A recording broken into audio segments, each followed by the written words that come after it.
Welcome back to my YouTube channel. तो पिछले video में हमने सीवीए यानी कि सेरेब्रोवैस्कुलर एक्सीडेंट के introduction, definition, types, risk factor और पैथोफिजियोलॉजी पढ़ ली थी।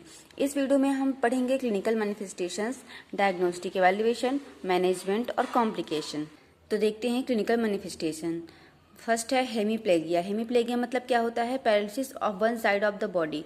ठीक है, one side of the body जो होती है पैरालाइज होती है पेशेंट की। पेशेंट कोमा में जा सकता है। एफेजिया हो सकता है। एफेजिया मीन्स क्या होता है?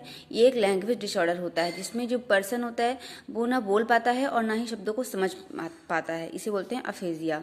नेक्स्ट, जो पेशेंट है उसे सीवियर हेडेक होगा, डिप्रेशन में रहेगा पर्सन, मेमोरी लॉस हो सकती है उसकी। ठीक है, शॉर्ट टर्म या लॉन्ग टर्म दोनों मेमोरी लॉस हो सकती है। डिजीनेस हो सकती है यानी कि बीइंग ऑफ बैलेंस, यानी कि पेशेंट को चक्कर आते रहेगा, वो अच्छे से चल नहीं पाएगा। ठीक है, नेक्स्ट है वर्टिगो। वर्टिगो भी एक प्रकार डिजीनेस ही होता है जिसमें पर्सन को चक्कर आते रहता है। ठीक है, ये ईयर या ब्रेन में जो बैलेंस सिस्टम है वो अगर प्रॉपर वर्क नहीं कर पाता, डिस्टर्ब हो जाता है, तो उसकी वजह से वर्टिगो होता है और पर्सन को ऐसा लगता है कि उसके आसपास की सारी चीजें घूम रही हैं, मूवमेंट कर रही हैं, लेकिन एक्चुअल में वो मूवमेंट होते नहीं है। नेक्स्ट है सेंसरी डिस्टर्बेंस। सेंसरी डिस्टर्बेंस में क्या होता है? जो नॉर्मल सिग्नल परसीव करता है पर्सन, वो क्या होते हैं? डिस्टर्ब हो जाते हैं। ठीक है, उसका जो नॉर्मल सिग्नल परसीव करने की जो एबिलिटी होती है वो लॉस हो जाती है सेंसरी डिस्टर्बेंस में। टिनाइटस। टिनाइटस में क्या होता है? उसके कान में घंटी ऐसी आवाज सुनाई देगी।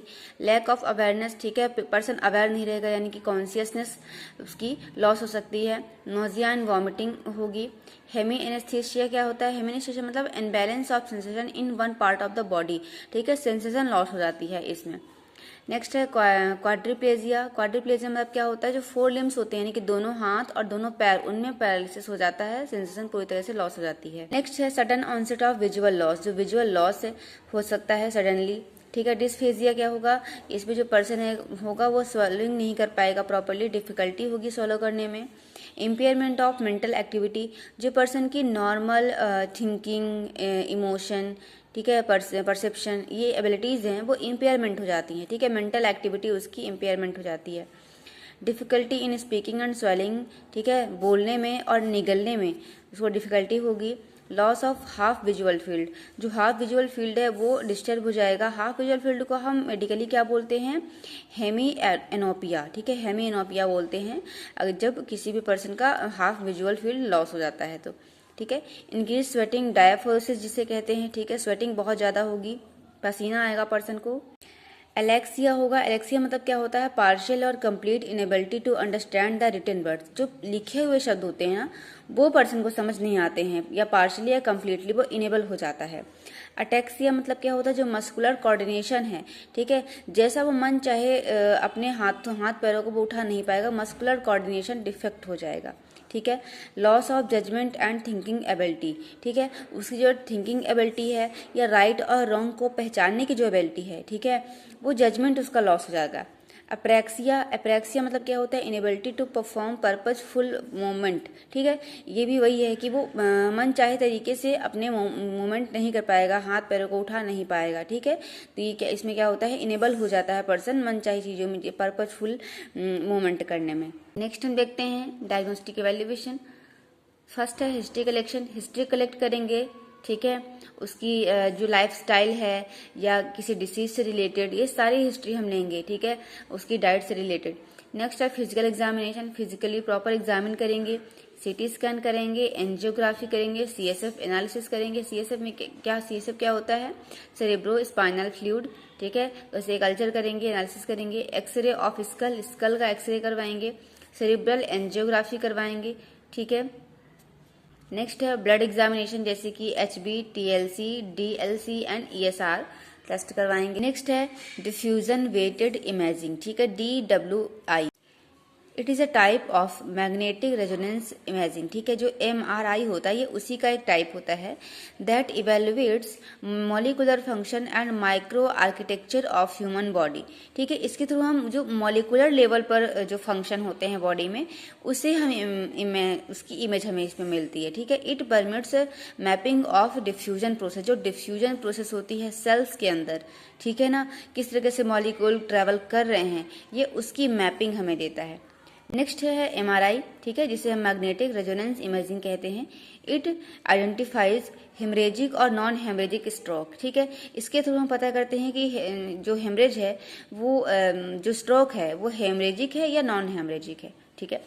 नेक्स्ट है पोएस्ट्रॉन एमिशन टोमोग्राफी, PET, ठीक है। It measures the metabolic activity of brain by using radio active compounds, ठीक है। ये रेडियो एक्टिव कंपाउंड्स का उपयोग करता है और उसके थ्रू हमें ये बताता है कि ब्रेन की मेटाबॉलिक एक्टिविटी कैसी है, ठीक है, वो मेजर करता है। तो ये रहे इसके डायग्नोस्टिक एवेल्युएशन।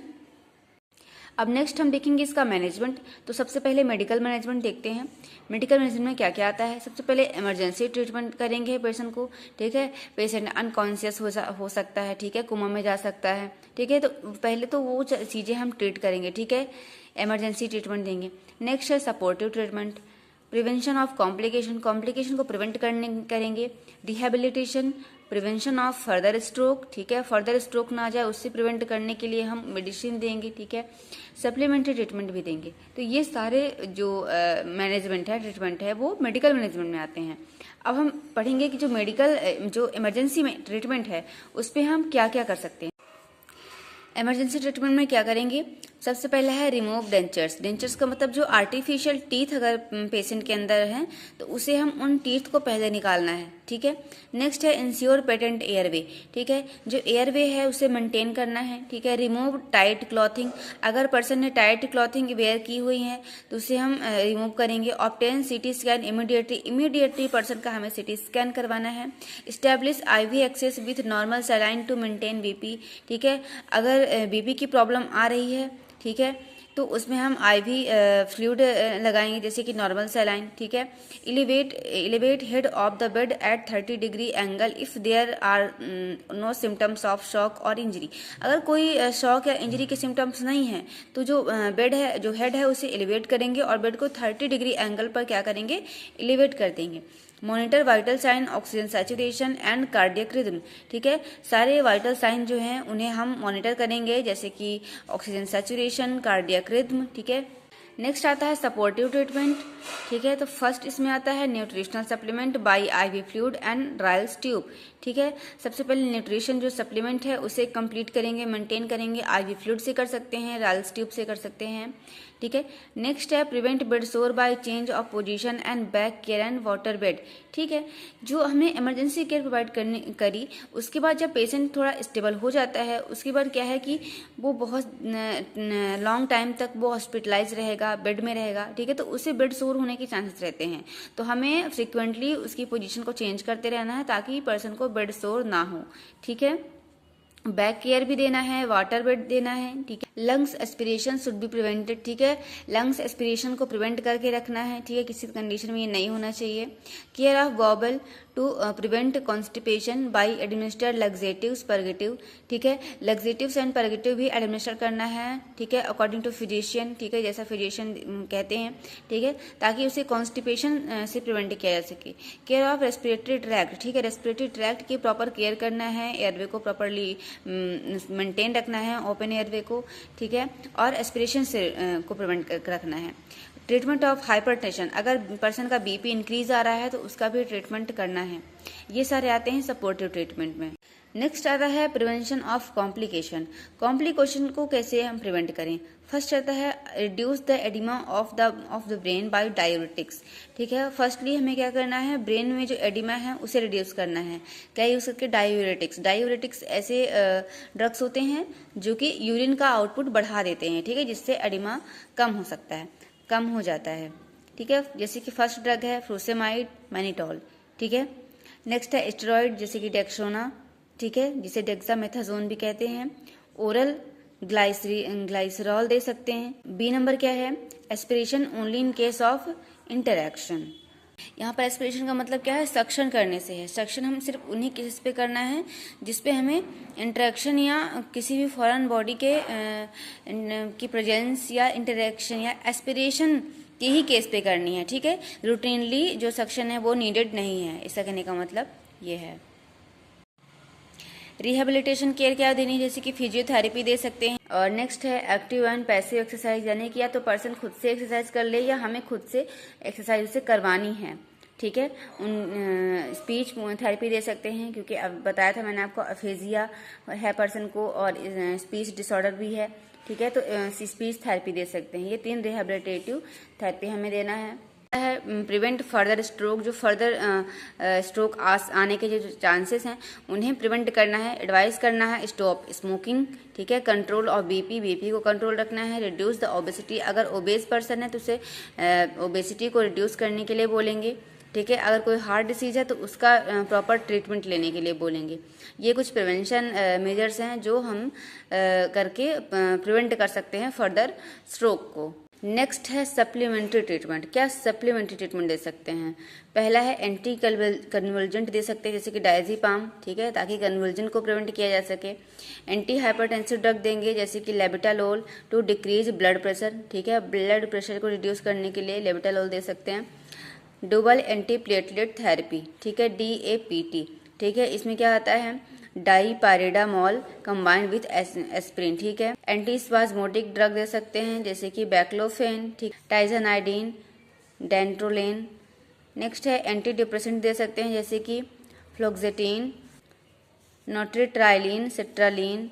ये सारे एंटी डिप्रेसेंट हैं जो हम दे सकते हैं और ये सारे आते हैं सप्लीमेंट्री ट्रीटमेंट। नेक्स्ट है नर्सिंग मैनेजमेंट, जिसमें बहुत सारे नर्सिंग डायग्नोसिस एक्सप्लेन किए गए हैं इस बुक में। तो अगर आपको नर्सिंग डायग्नोसिस चाहिए तो आप मुझे कमेंट कर देना। नेक्स्ट हम देखते हैं कॉम्प्लिकेशन। फर्स्ट है रिकरेंट स्ट्रोक हो सकता है, ठीक है। रेस्पिरेटरी अरेस्ट हो सकता है, ठीक है, due to foreign body aspiration.